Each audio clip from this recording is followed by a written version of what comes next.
Obey traffic laws, be alert, and use voice commands while driving. Be alert.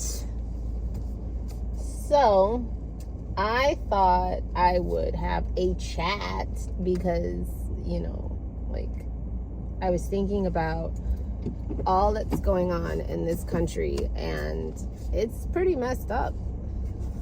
But I'm also going to show you, we're in West Bloomfield right now. So, leaving out of here, headed home.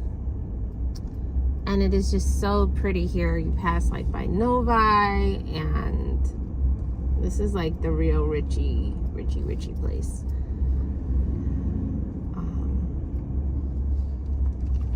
And then you have, it's a very big Jewish community here. They have Jewish community campus and center, just a lot of stuff for the community. But they don't just service Jewish people, they service all people. So that's pretty awesome. But it's definitely a high-end community with a lot of manicured lawns and just beautiful buildings and everything like that.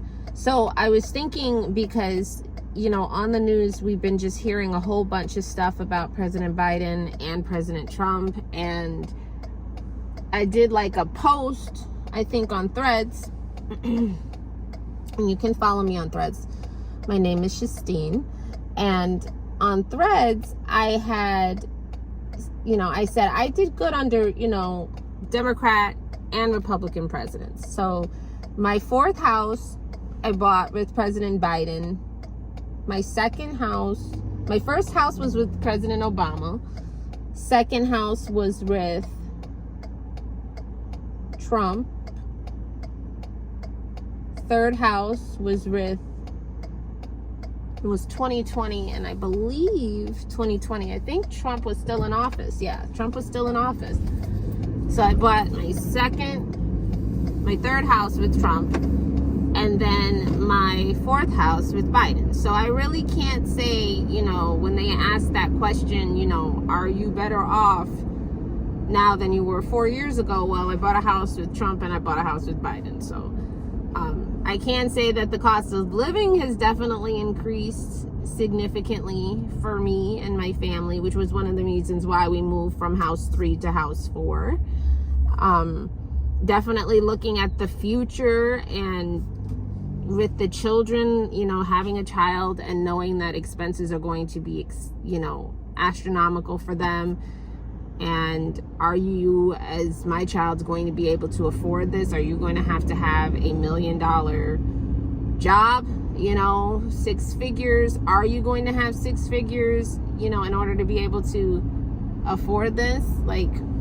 These are real concerns that you have for your kids. And I had to say, I need to leave you something that's going to be affordable for you, because you might not be able to buy your own home. You just might not be able to. And then if you go to college, you're going to maybe have to pick up some, debt from college.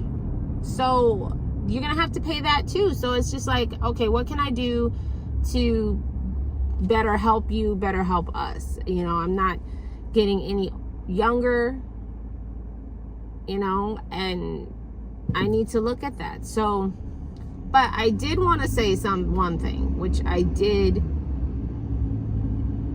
hear in the news and was kind of okay, they've talked about it in the news. President Trump said it,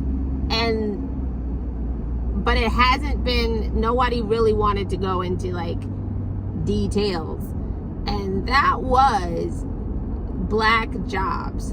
So the migrants are taking away black jobs, black and brown jobs. That's what he said, black and brown jobs. Let me make sure where I'm going.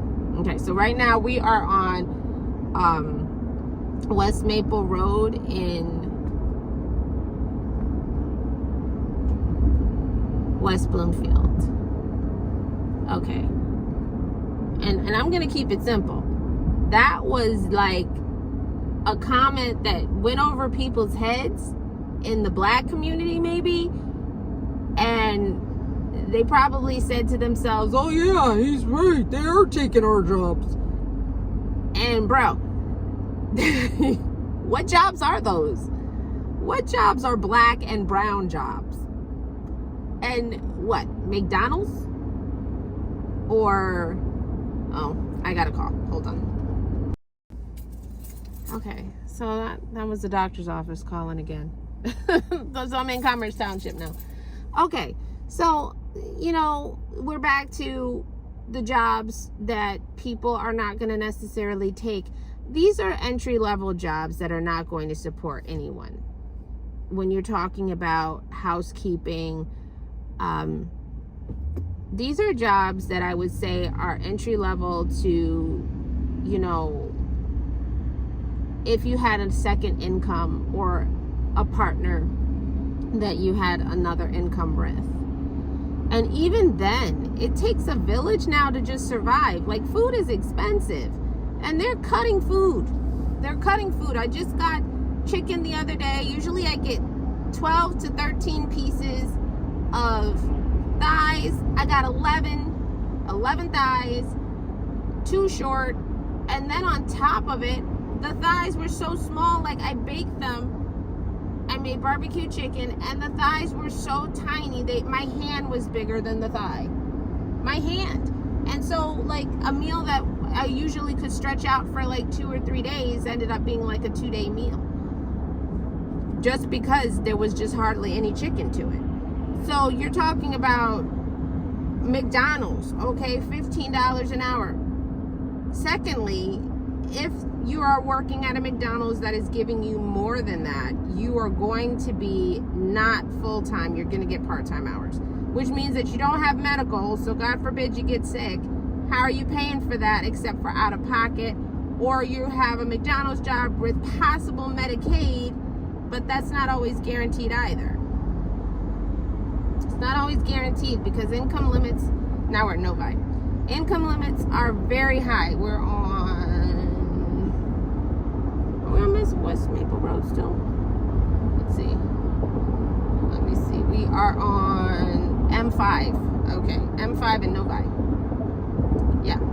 So you're still getting, you might not be getting full-time, which most likely you're not, at 15, 16, 17 an hour. And you better not get sick, because if you get sick, you're screwed. So what kind of jobs are these that we're talking about?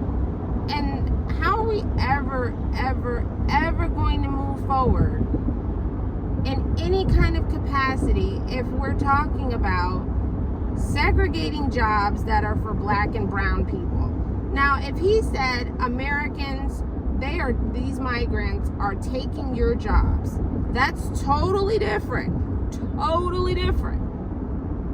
than saying black and brown people, the migrants are taking your jobs. Because then it's almost like you're limiting black and brown people to doing jobs that no one wants. Because honestly, a migrant comes in, most of them, immigrant, illegal, alien, whatever you want to call it, they come in for the most part with no education. So therefore, coming in with no education, they can't, that's why they take the lower jobs, because they don't know the language, they don't know English, and they don't usually have that good of an education. Because most of the people that are crossing the border are not the country's best, well, now I sound like Trump. They're not the country's best. It's true. Because if you have a doctor from Mexico, they're not tramping through the swamp to get to America. They're coming in legally, on getting some paperwork first. And I gotta stay west to Lansing. Is it closed? I think it's closed. Oopsie doopsie. Oh yeah, it's closed. How am I gonna go there? Okay, well, it's gonna have to reroute me.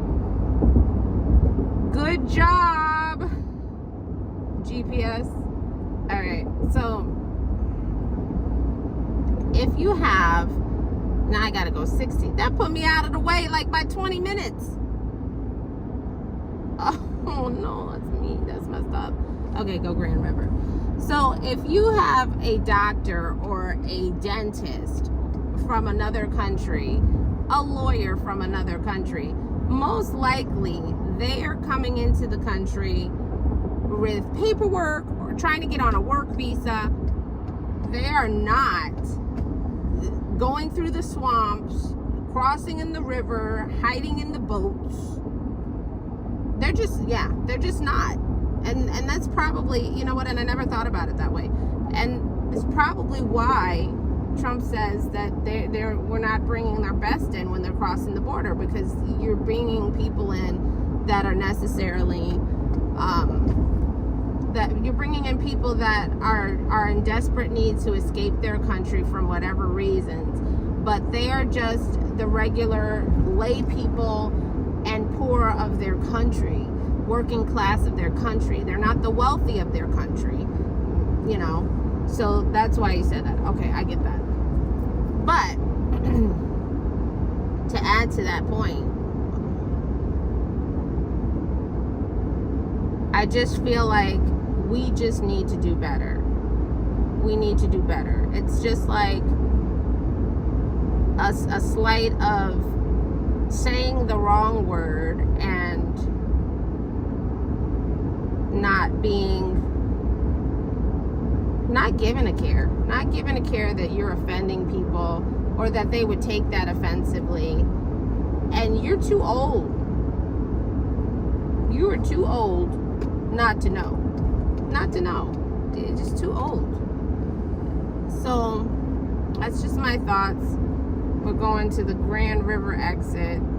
See where it reroutes me. But I just wanted to share that. Like, I wasn't going to make a video on it. So I was like, nah, I don't want to. Like, I won't do it. But then I was like, I'm really kind of offended. And those that picked up on it, okay, we're in Farmington Hills now. Those that picked up on it, like, knew what he was saying, but then it was like people didn't want to say what he was actually saying. So they were just like, well, you know, he said something that was, you know, inappropriate and like literally racist. And everybody just kind of took it and just, you know, and that's what we're talking about, the covert racism that's still in this country. And then, you know, people wonder why Black and brown people do feel the way that they do feel when you have a leader of the country, you know, that's trying to be the president for everyone, saying that, you know, there are specific jobs that Black and brown people are relegated to, and that we need to vote for you because, you know, you will help us with the migrant crisis. And when you think about it, what happened with the migrant crisis? Was it severely down? I mean, I think that it was better than it was, because Biden just lets everybody in. Everybody gets a free pass. But I mean, we just have to do better. We have to do better with our words. And it's not I say something and then I clean it up, you know. No, that's not how it works. You watch what you say, you mean what you say, and you watch what you say before you say it.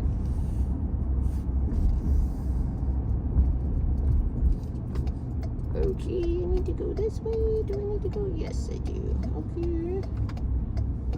I'm going this way. Okay.